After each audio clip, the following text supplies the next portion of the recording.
Good morning and welcome to episode 426. So, if you've been listening to the series that we've done so far, that's yesterday and the day before, well, technically speaking, it's not a series because the idea is not linked in any way, but it feels like a series because the conditions under which I'm recording are the same. And so, this is another one of those daddy daycare recordings. So, do not be alarmed if you hear children fighting in the background, if the TV comes on, or if something clangs on the floor, or if someone tries to get my attention. And so that's just part of the fun adventure of learning how to juggle and balance when you're at this stage of life. And so that's it pretty much. So don't get alarmed when you hear children in the background. So if this is your first time of listening to the podcast, you want to scroll back a couple of episodes, you catch some of the topics that we did before this, a little bit on networking, socializing, I can't remember what else. And basically, that should be enough to inspire some confidence in you, that even if you hear somebody tugging at my leg, shouting, daddy, daddy, daddy this, daddy that, that should inspire you with some confidence that we have good stuff over here on the podcast, so do not be alarmed. Now, for today's episode, I'd like us to dive back to last month. For those of you who've been listening for a while, several months now, you remember that last month was the Brides and Babies Bridal Expo. And Brides and Babies are a outfitting service here in Abuja. Well, they have offices in, should I say offices? Or, okay, let's just say offices. I'm not sure what you call them. Outlets. So they have outlets in Lagos, Abuja, and I think in Houston, Texas, and I'm not sure where else. But they run this thing almost every year. They were gone for 2 years because of the COVID situation that we had over here. Well, it was global anyway, but for Nigeria, I would say some wedding establishments were shut down pretty much for about a year and a half or so. So anyway, they're back. And they had another edition of the Bridal Expo. Sorry, they call it the Bridal Experience. And so that was last month. We showed up, Shego and I. I wasn't there as a photographer because, I wasn't exhibiting. But I was supporting Shego and his staff because I was there to make sure that everybody was on time, well-dressed, representing the company properly, and also to be sure that we're all running from the same sales playbook, from the same script. And so out of the 50 brides that were in attendance, we met we were able to have conversations with about 30, and the game plan was to show up there, not to discuss price with anybody, but rather get general details and secure a commitment that they're okay with us being in touch later and with us having a meeting so that we can sit down and discuss price. Now, for those of you who listened to that episode a month ago, you remember that the reason why we came up with this strategy is very simple. At business conventions, bridal fairs, international trade fairs, whatever it is you want to call it, these sorts of things, it's really loud, it's noisy. You have a DJ, you have an MC, people walking up and down. The crowds can be huge. So in this case, there are 50 brides.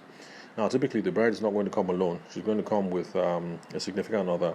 It's going to be her husband-to-be, or her sister, or mom, or brother, or someone. So basically, if 50 brides were in attendance, you know that we had at least 100 people on the floor.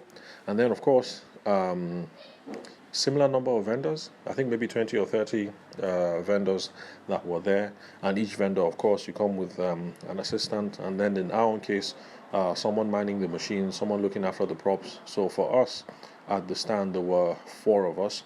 So if you just take 2 and multiply that by the 30 vendors in attendance, that's 60. So 60 plus 100. So basically you're looking at 160, 200 people. So these things are crowded, noisy, and those are not the best conditions under which you should be discussing price.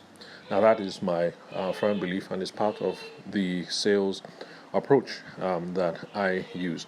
And in fact, at the time, I said I was going to walk you guys through a step-by-step, not just the bridal expo itself, but some of the conversations and the adventures that we'd have afterwards, so that you guys can get a first-hand knowledge of how all the principles that we talk about over here on the podcast, how they are applied in concrete and on a day-to-day. So that was the first one. And that is basically, you have to be process driven. And so we came up with a process. We're going to show up there, be nice, be professional, find out some information, secure the commitment to attend the meeting, and then reach out to them afterwards. So so that's that. If you want some more details, if this is your first time listening to the podcast, then when you're done with this, look for any of the podcast episodes that have qualification framework in the title. Qualification, that's, normal, like qualify. So look for anything that has qualification framework in the title. Conversation framework, that's also going to be useful as well. Anything that has brides and babies in the title, that's going to be useful as well. Let's see what else. Anything that has wedding expo or wedding fair in the title, and you're going to be exposed to some of these ideas that I just ran through right now, but expressed in more details. So you're looking for podcast episodes that have qualification framework in the title. What else? Conversation framework, brides and babies, wedding expo, bridal expo. Let's see what else. Anyway, hopefully I've given you guys enough details to be able to find the information. Okay, so now the question that I would like us to tackle today is it a problem if the bride and the groom do not remember your name and if they have not stored your number on the phone? Now, that depends. In the early days, when I was first involved in the business, I used to get miffed that you would run into someone at a bridal fair, you guys have a good conversation, you send them a text message afterwards, you call them up, and then clearly they can't remember who you are, and they haven't stored your phone number. It's understandable because, lots of people won't store it the first time. But then after 2 or 3 conversations, it becomes quite clear that this person hasn't stored your phone number. And it's something that used to get me absolutely miffed. But now, look at it from the customer's perspective. In case you're one of these people who gets totally upset and maybe taken for granted that these people aren't storing your phone number, and it always takes maybe 2-3 seconds before it clicks like, oh, this is the guy I'm talking to, or this is the girl that I am talking to. So you show up for these things as a potential customer. The place is bustling with about 200-300 people there, and then you go by as many stands as possible. So it's possible that at the end of the day, you've spoken to about 30 individuals. Everybody's trying to give you their number. Everybody wants you to store their phone number. Everybody wants you to keep a flyer. It's quite overwhelming for the average person. Now, for those of us who are involved in business, it's not a problem. It's not a thing, because this is what we do for a living. So if I have to go and get 30 phone numbers today and store them and follow through, I will do that because it's just part and parcel of the trade. You will do the same as well because you're in business. That's what we do. We collect phone numbers, we meet people, we make friends, we get new associates, we try and push forward agendas and try and expand opportunities. It's just what we do. But for our brides and grooms and the average people that we're doing business with, so let's say you deal in inverter batteries, and somebody's building a house and you're trying to get the business, or maybe you're an architect, you are just one in a bunch of 30, 40, 50, maybe 60 phone numbers, that contact details that people are trying to foist on them. So it's no wonder that they don't rush to store our phone numbers at the beginning. So the first thing I'm going to say is, if you're still miffed or you're still upset that they don't have your phone number, it's just part of the game.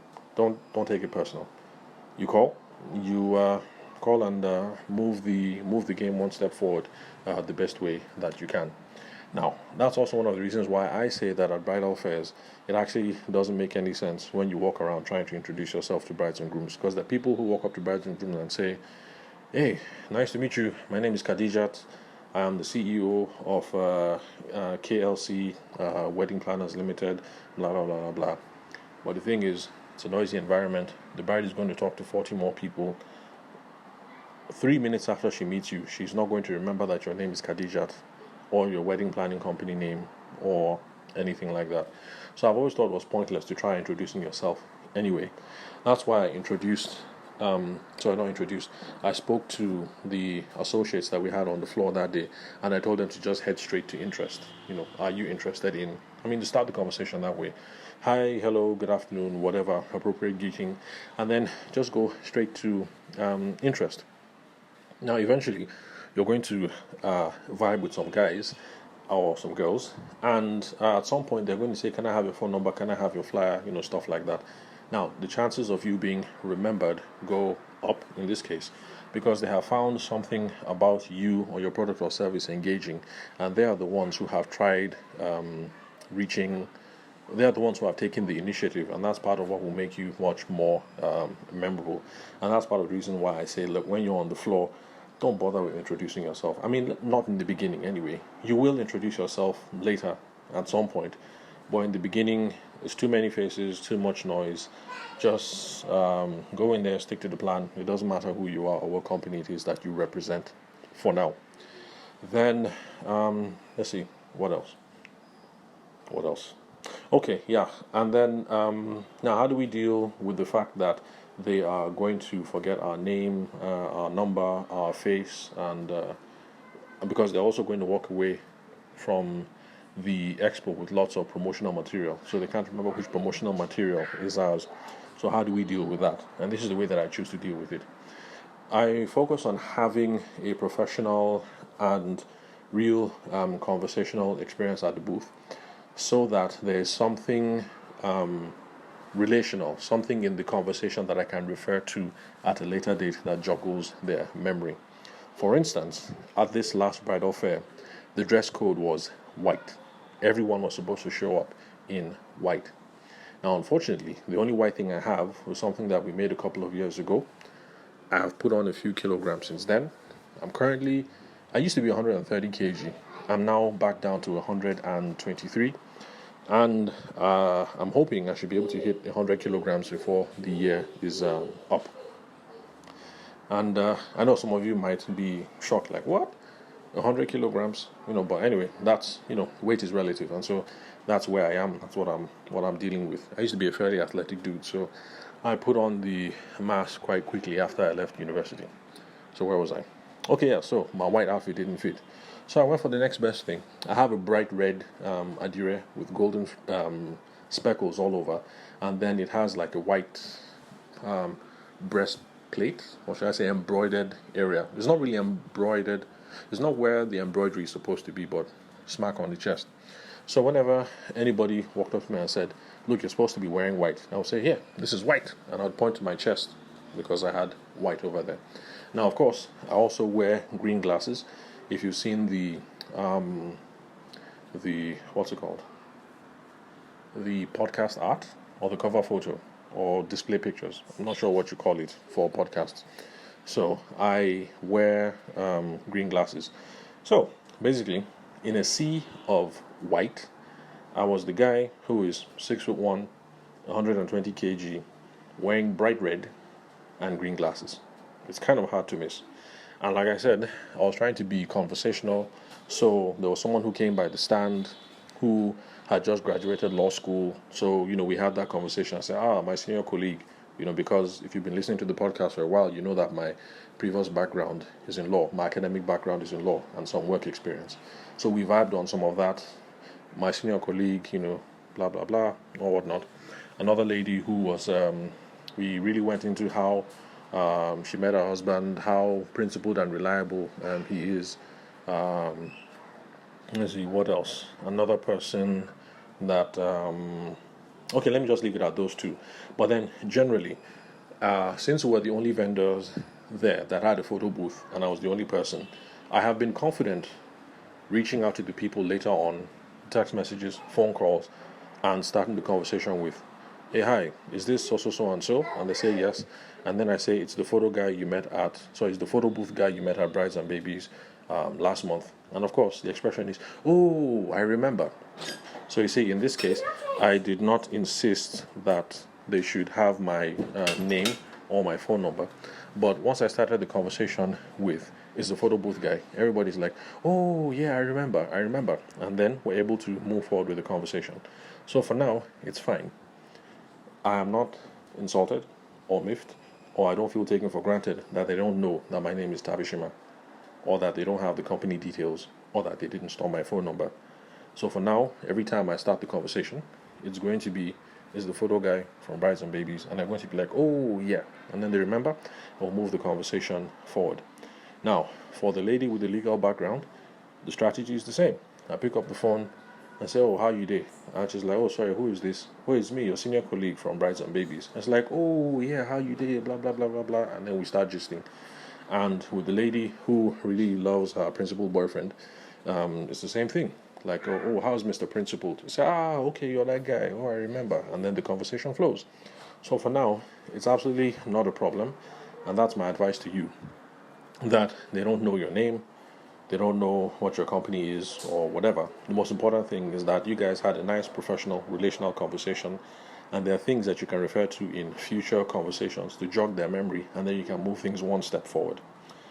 Now, eventually they are going to ask for your name, because it does become quite embarrassing that this fellow calls my senior colleague, you guys have been gisting 3-4 phone calls, you really don't know what his name is. Eventually they're going to ask, so what's your name? And then that's the point where you say, oh yeah, my name is Kunle, or my name is Kevin, or my name is Carter, or whatever it is. And that is also one of the principal reasons why I don't try to force my name on anyone, because for me it's also a test to see the kind of progress that we're making, because eventually they ask for the phone number, and I know that okay, we're making progress here.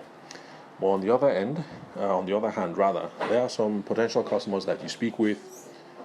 You're really not sure that you guys are building rapport, or that you're vibing, or that there might be a need here, or that there might be a match. And it's kind of one of those telltale signs that these people are content to keep forgetting and not remember to store your name or ask your name and things like that. I mean, by the time you try running qualifications, is there a want, is there a need, are they interested, is there a budget, is there a sense of urgency? You're not getting any good positive answers on those questions, and then it looks like they're not really feeling you, they're not even asking for your name or number anyway. You kind of get a sense whether that's a good opportunity for you to invest more time in or not. So I actually also delay the whole thing about name, company name, and all that, because I use it as a yardstick to gauge how much progress we are making. Now, when it comes to these things, sales and marketing related, remember that there are no absolutes. This is just how I run my own sales process. I run my own sales script. You're going to find some people who tell it to you different, but you find that the dynamics are the same. So even if the person that you work with insists that you must introduce yourself with name and everything, if that's what they insist, then go ahead if that's the company policy. Walk up to the person and say, hello, my name is Khadijat. I'm an associate with Kemi Wedding Planners. How can I help you today? But just don't get upset when you call them in 3 days, or you run into them again in 2 weeks, and they can't remember your name, or who you are, or the previous conversation. So long as you keep the conversation nice, professional, try and be amiable, build some rapport, try and be relational, there's always something you're going to be able to relate to that will jog their memory.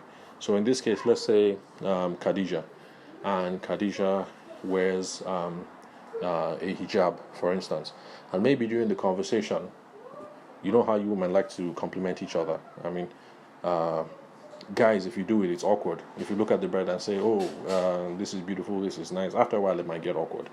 But for girls, I've noticed that they do it and it's not a problem. So if you guys had a nice conversation and you guys complimented each other, I like this, your headscarf, what do you call it? We call it a hijab. Oh, and it goes well with this, your jeans, blah blah blah. Now, you're a funky, what's that word? Alhaja. I think it's Alhaja, right? Okay, let's just say, oh, you're a pretty funky Muslim, and then you guys laugh about it. Remember that. Make a note. On the sheet of paper, you have her contact details. Put an asterisk there and write funky Muslim. So that when you call her and you say, hello, this is Khadija, Kemi, Wedding Planners, blah, blah, blah, blah, blah. She's going to be like, Khadija, then you say, funky Muslim. You say, yeah, I remember, funky Muslim, how now? How you did? Long time. I've been waiting for your call. And then, of course, the conversation moves on from there. So, summary. Don't be upset if they do not remember your name or remember who you are. Nice, simple, casual, professional, relational conversations. Look for something, jog the person's memory. These things are not hard to establish when you're having fun and meeting new people. So, yeah, I think that's pretty much all I have for today. As I make progress with more of the brides that we spoke to that day, we'll make more podcast recordings so that we can flesh out in more detail the principles that we've been discussing on the podcast and then how they apply day to day when you're dealing with actual prospects. So, yeah, so that's it pretty much. Thank you very much for your time and attention. I'll catch you guys at the next recording.